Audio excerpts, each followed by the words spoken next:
नमस्कार दोस्तों, स्वागत है आपका हमारे चैनल पर। आज हम भगवद गीता के प्रथम अध्याय के 40वें श्लोक की चर्चा करेंगे। अर्जुन अपने परिवार और कुल के विनाश से उत्पन्न होने वाले परिणामों को लेकर गहरे चिंतित हैं। यह श्लोक हमें यह सिखाता है कि हमारे कार्यों का प्रभाव न केवल हमारे वर्तमान पर, बल्कि आने वाली पीढ़ियों पर भी पड़ता है। आइए इस श्लोक को गहराई से समझते हैं और इसके महत्वपूर्ण संदेश को जानते हैं। कुलक्षये प्रणश्यन्ति कुलधर्मा सनातनाः।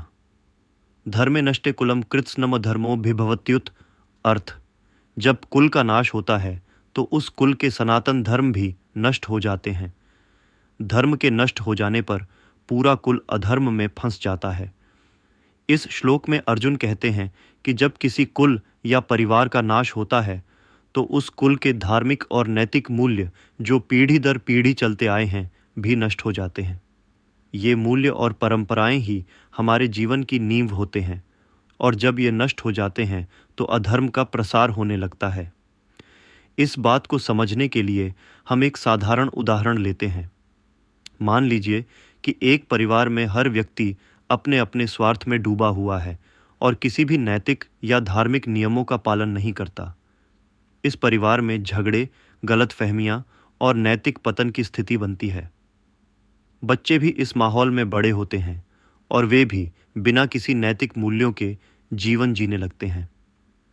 इस प्रकार एक पीढ़ी की गलती का परिणाम आने वाली पीढ़ियों पर भी पड़ता है। यह श्लोक हमें यह सिखाता है कि अगर हम अपने धर्म और नैतिक मूल्यों को छोड़ देंगे तो हमारा समाज और हमारी आने वाली पीढ़ियां अधर्म में फंस जाएंगी। आज के समय में जब हम अपने पारिवारिक मूल्यों और परंपराओं से दूर होते जा रहे हैं, यह श्लोक अत्यधिक प्रासंगिक हो जाता है।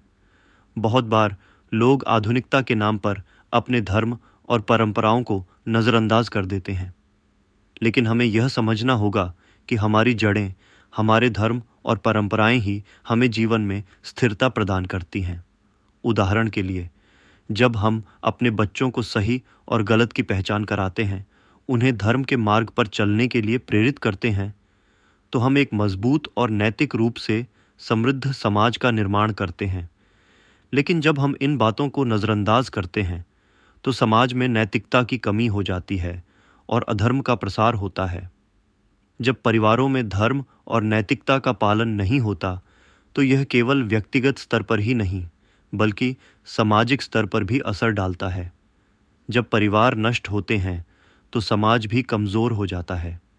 यह हमें यह समझने की प्रेरणा देता है कि हमें अपने धर्म, नैतिक मूल्यों और पारिवारिक परंपराओं को संरक्षित और सुरक्षित रखने की आवश्यकता है।